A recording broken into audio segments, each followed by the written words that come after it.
Welcome, everyone. I am Gwen Laree, and today we are going to talk about creating characters. Now, you probably already know I am an actor. I've been a professional actor for 13 years, so I'm really good at creating characters from an actor's perspective. But for this, we didn't want to just limit it to that, because we have writers, we have animators, we have puppet makers. So we need to look at all the different ways you build a character for all of those different types of storytelling. Even if you're doing just a podcast, it's a really good idea to know what your character is. So we are going to go through all that. So what we're going to start off with is, what is a character? Judith Weston, her book, Directing Actors, is on your recommended reading list in the Neurodivergent Creators Community Resources page. But in it though, but she says that characters embody the action, dialogue, and motivations that drive your story. And so that's what we really want to look at, because we want our characters to be relatable. Even if they're a villain, they probably don't think that they're a villain. They probably think they're trying to accomplish something. So we, as the character creator, really need to look at those things. There's two big secrets to characters. And the first one is your life, your experiences, the things you like and don't like. Oop, let's go. You are a character. Every character that you put on the page should have stuff in common with you.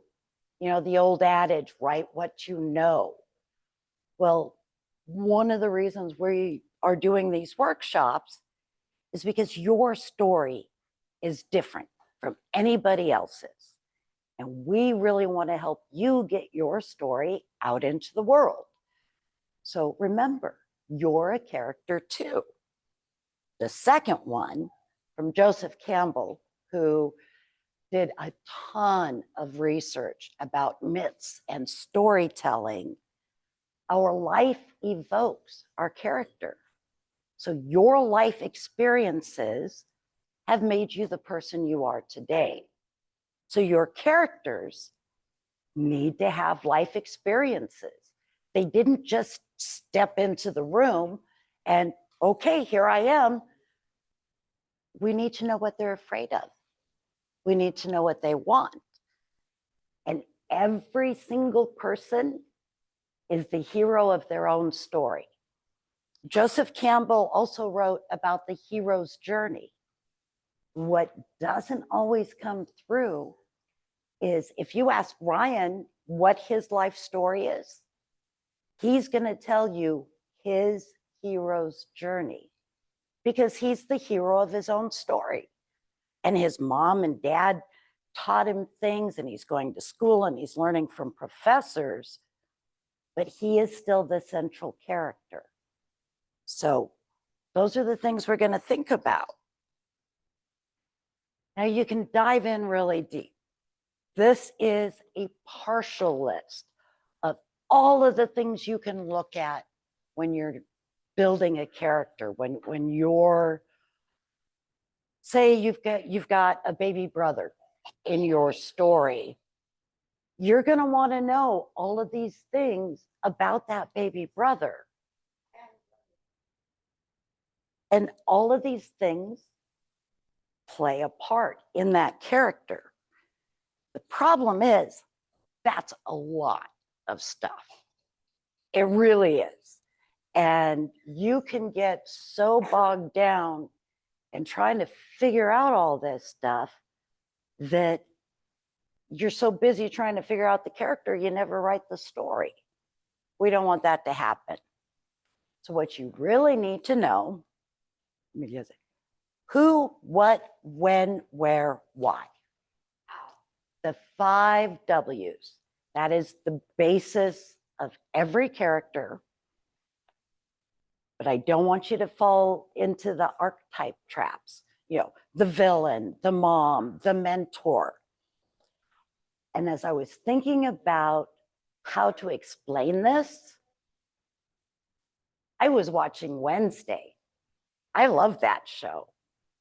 And you could say on who, Morticia Addams. She's a mom. But do you want to write her as any old mom? That's not going to make the series very interesting. So what does she do? Well, she's a mom to 2 kids. She's a wife. She runs a very busy household. She's also a daughter. And her relationship with her mom isn't the most loving. When is she in this story? She's at the beginning of the school year with her daughter at her son and daughter's school, because the son's there now also, where they're at the school. Why is she there? Because the school principal has asked her to stay. So we've got our 5 W's. And you know what the how is? The how is your story. How does she do it? How does she try to support her daughter? How does she get Pugsley to talk to other people? That's where your story is in the how. So you want to do that. Every human creature, human or creature, is a character. And we want them to be relatable. Now, the one thing about this, your characters can change. Stephen King writes a lot. And he says in almost every book he writes, his characters surprise him.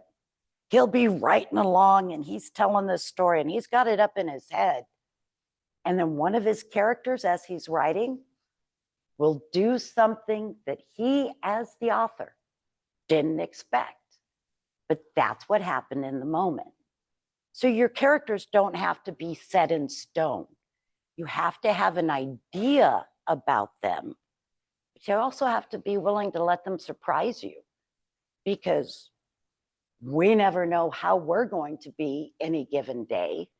If I drive into work and I get cut off on the freeway, and you know, as I'm getting off on the exit, a dog runs in front of me and scares me to death, I'm going to act in work totally different than if I'd gotten up and my husband Mac had made waffles for breakfast and I went out to the car and there was lilacs blooming and I had a wonderful drive to work. It all depends.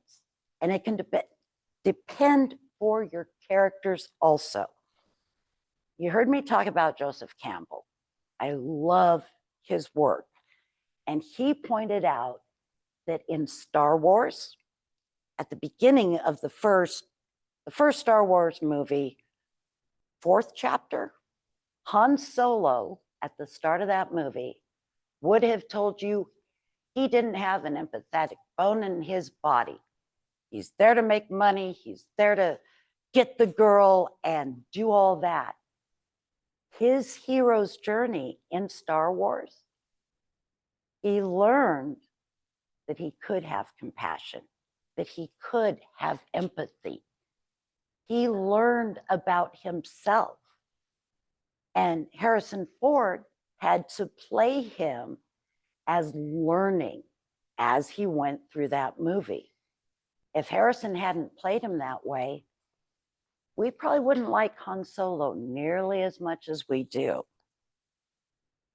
So we're going to apply this to the characters now. You have to know your characters. That's pretty basic. Alexander Skarsgård says they're never good or bad. It's just not that simple. So if you've gone through and you've answered all of your questions, and then you know how they're going to do it, you've already got your story arc. You know that Billy wants to be able to pitch a no-hit baseball game, and his friends Terry and John are going to practice with him so that he can be a really good pitcher. And something's going to happen that's going to make it difficult for that. Maybe Billy breaks his arm. That's your how. And all of those are clues to what you're going to become. The big one, show, don't tell. Has anybody here seen My Fair Lady? Yeah, one of my favorite musicals. And she has a whole song about it. You know, don't talk of love, burning desire. If you're on fire, show me. Don't give us tons and tons of words. Let the actions, let the behavior show what your character is feeling. Let's say you see a social media post and I'm talking about the Neurodivergent Creators Collective.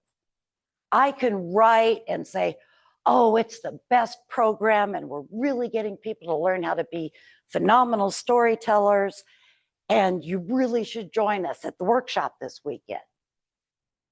But if you meet me at Starbucks and you're like, hey, Gwen, I'm going to come to the workshop this Saturday. I'm like, oh, yeah, I really love that program. It's pretty special. And yeah, I'm super excited to do a workshop on characters. It's going to be great. Yeah, you should be there. Are you going to come watch me talk? You're not going to believe that I believe in this program, or I'm excited about the topic, because I showed you that I wasn't. But if we meet at Starbucks and I'm like, man, I think you would get so much out of this. I think you're going to love what I have to say about characters. You're going to get excited about characters. And you didn't have to write, oh, Gwen is super excited and she's bouncing up and down. No, because I'm doing that. You can see that, so you don't have to read it. Your audience wants to understand and relate to your characters. We like seeing things in common with the people we see on our screens or the people in our stories. We want to empathize. We want to know why. You know, if I'm at Starbucks and I'm all bummed out and Brian's there, Brian knows that I'm usually pretty upbeat and happy. He's going to say, Gwen, what's wrong? I can tell that you are not happy. And so then Brian and I are going to have this awesome scene, and I'm going to let him know what's going wrong with my life. And he's going to offer me advice. And he and I are going to have this really important emotional event. And that's what every scene needs to have, is that emotional event, that thing happening that helps your characters change. If Brian encourages me and gets me excited about doing this workshop again, now we can move on to the next scene where I'm giving a workshop and I'm happy and I'm excited. So as the audience understands that, they're going to relate more to me. Now we're going to get into specifics, just a little bit. So our first one is the writers. Writers have the biggest job, because all of our writers are setting the blueprint for everything else that follows. It doesn't matter if you're writing an article, if you're writing a short story, if you're writing a short film. Everyone who reads your work is going to look at those words and what you tell us about the characters to try to figure out the story. As an actor, when I get a script, first thing I do, I read through it, and I'm not looking for my lines. I'm looking for clues about my character. Does she love her husband? Is her husband still alive? What's her relationship like with her kids? You know, all those little things, every little scene will give you clues. And then I'm going to back up and I'm going to write out and make all of the facts I pulled out of your writing kind of fit into my life, so I can bring this character to life And the audience is going to know that, yeah, I'm that mom. Me and my son, we have the best relationship. And my daughter doesn't talk to me so much because we didn't get along during high school. All of that's going to come into my performance, but it all starts with the writer. And you may not be available to explain what you put into the character. So we're going to have to figure it out. Then we get the animators and artists. They're not going to go as deep as I go as an actor, but they're going to do the same thing. They're going to read that story and say, what are the clues? Oh, so this guy's got a peg leg. Or maybe he doesn't in the story, but in the cartoon, if we give him a peg leg and he kind of walks like this, that's going to be really funny. Or it could be really scary. Animators and our artists and our puppet handlers, they get to make those choices too. They take what's on the page and make it that much bigger. Producers, you don't think about producers doing much with characters, but you would be amazed because whether it's a stage play or a short film or a feature film, you're going to need a producer to pull all the pieces together, get the funding so that you can make this thing, and then get it out into the world. A producer will look at your script or your story and may say, well, like they did in the film Little Women, we don't like her ending up running the school on her own. Jo runs the school. And she had to rewrite the end of her story to get it published. That said she ran off to the train station and lived happily ever after. Producers have that power. So you want to consider that. Voiceover artists, we're going to put our voices to your character. So if it's someone in the South, or maybe like a squirrel, if it's a little bitty squirrel and maybe she got pink fur because, you know, she stayed out in the sun too long and it dyed her pink and she doesn't understand, but everybody's laughing at her and it's not very nice. We're going to bring that character to life. And we're going to go off of those same clues that we talked about first and foremost. Filmmakers and directors are the best at show, don't tell. All of your really, really good actors will look at a script and they'll work with the director, not to get more lines. They want fewer lines, not because they don't want to memorize them, because you can show so much more being in the character. You don't have to give a big speech. People tend to kind of zone out during a big speech.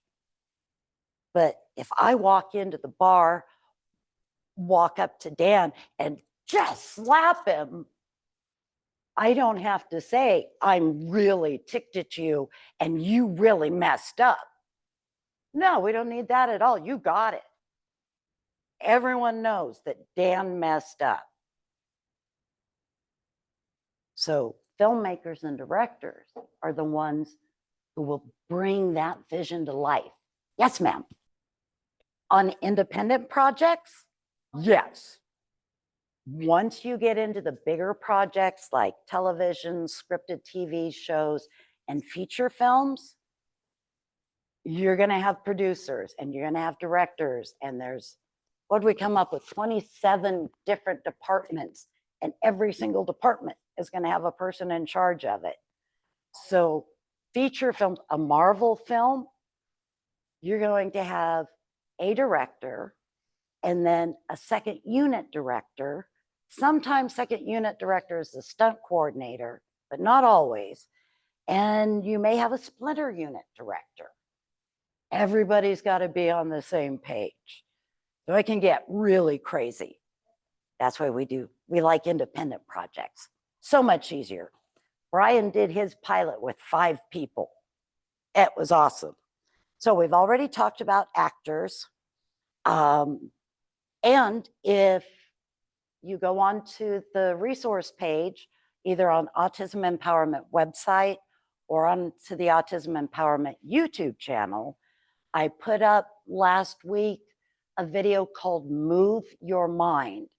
And that's all of the different things I've been doing through my life so that when I am working on a character, I've got notes I can go back to, books I've read, people I've watched. So all of that stuff is there. So now we get to, I don't know who said this. I could not find a source for the quote, but I love the quote. Because we want to create compelling characters. And to compel someone means to kind of push, and push them along to an understanding. So when you sit down to watch a show for the first time, you don't know who these characters are. You're not sure what exactly they're trying to do, except for maybe the 2 sentences that Netflix gave you. But once you start watching, the actors and the director and the scene that they're showing you introduces you to that story and hopefully gets you interested. And not everybody likes every kind of story. I really like stories with magics and, really cool creatures. My husband, not so much. He'd actually really prefer to watch a documentary. Real people are characters too. These are some of the characters I've played. This is the first one's from a Disney children's show, a short film called Flagged, where I was a Marine Corps gunnery sergeant. And at the end, it's kind of hard to tell because I'm all passed out on the floor, but Jessica Jones beat me up. So there you go. Each of those characters was really, really different. Let's see what we got here. Questions. What do we got? First question is, does height or weight matter and make a difference in terms of characters?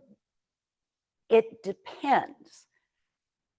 I've been cast to play people that are sick or ailing because I'm a more slender body type. If you're dealing with a character that's over 300 pounds, that's going to change the way they act. That's going to change the way they move and how they go through the world. A 300-pound character's probably not going to go jogging for a mile. I've got neuropathy. I'm not going to go jogging for a mile. So physical characteristics can absolutely play a part. If you are a film director and you're looking at the casting process, you don't want to get locked into it unless the writer has made that physical characteristic an important part of the story. I'm not going to play someone who is confined to a wheelchair because I'm not confined to a wheelchair, but that is absolutely a character choice. And you're not going to find an actor who isn't confined to a wheelchair that will understand it as well as someone who is. And kind of a follow-up to that is, how does it affect the impact choices? The director is going to go through the script, and what is the most helpful is if the director and the writer can get together. Sometimes they're the same person, so they really understand the story. If that's not possible, the director's going to make their own choices. They're going to decide what the story arc is. And in scripts, you always run into at least 1 or 2, and we call them mysterious lines. And I'm stealing the phrase from Judith Weston because that explains it perfectly. You look at this line and it could say 3 or 4 different things, and you're not really sure what the writer intended. And she refers it back to Matrix, which is awesome. But that's something that the actor and the director are going to work on together. And they may try 3 totally different interpretations to see which one works better in the scene. So it's a constantly evolving process. So another separate question. Okay.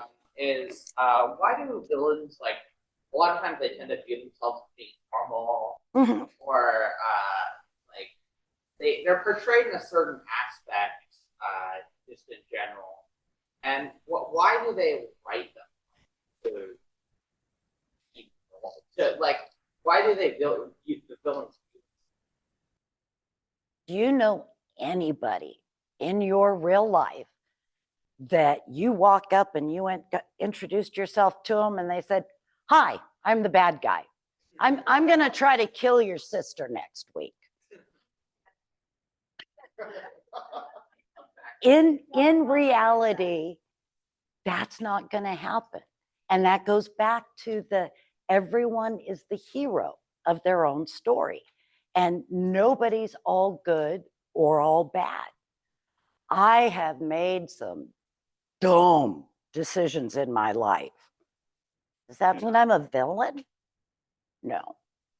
I inadvertently hurt people, but that doesn't make me a villain. I don't think of myself as a horrible person because I was doing the best I had with what I had at the time. So villains, yes, they're going after something that society is going to deem unacceptable. But if I'm robbing a bank so I can get my mom the surgery she needs, am I really a bad guy? It all depends on how you look at it.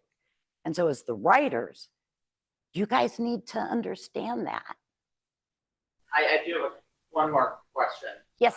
Well, 2 more. Okay. The first one is, can you shift a set of rules in the middle of a character? Yeah.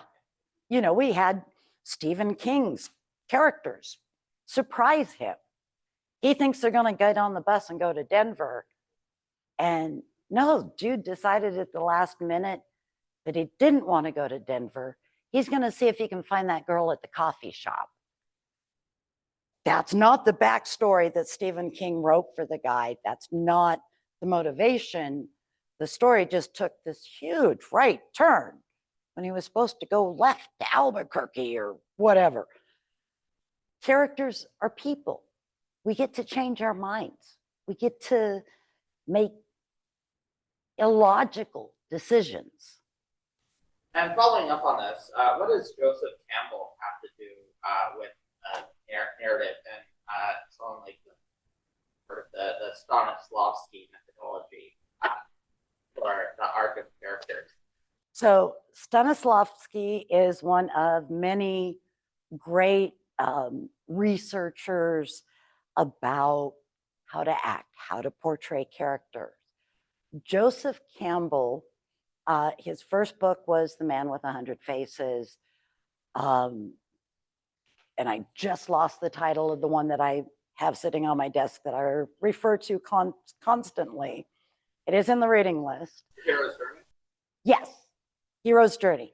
So Joseph Campbell actually studies stories and myths from all around the world, all these different cultures. And he identifies what makes them important, what makes these stories keep showing up in different cultures. He actually considers Star Wars as a myth because it has gained such popularity and power in today's culture. So when you have someone who has read and studied all these stories, that's somebody that you want to listen to. And it's not the easiest read. It is an interview with Bill Campbell, I believe. So it's a lot of talking back and forth. He talks about the Bible. He talks about different religious beliefs. But from the standpoint that they are all stories meant to influence us and teach us and guide our behavior, because we can relate to those characters. Does that make sense? Yeah. Okay. Anybody else? All right. So, upcoming workshops. First and foremost, chill and chat on Saturday, September 6th. So, a week from today. I'm not going to be there, but Brian and Karen and John and our whole Neurodivergent Creators Collective team, except me, should be there. This is the place where we can talk about the projects you're working on. We can talk about if you're looking for people to collaborate with. We have Jorge Martinez, who has a puppet film in the works. We have Adam Pitzler, who is looking to expand his podcast out. Autism Empowerment is looking to expand their podcast and get that going again. So these chill and chat sessions, first Saturday of every month at 3 p.m., that's the place where we can talk about it. We're not there to teach you anything. We're there to hear what you have to say, what you're working on, and that helps us figure out which workshops we need to bring you.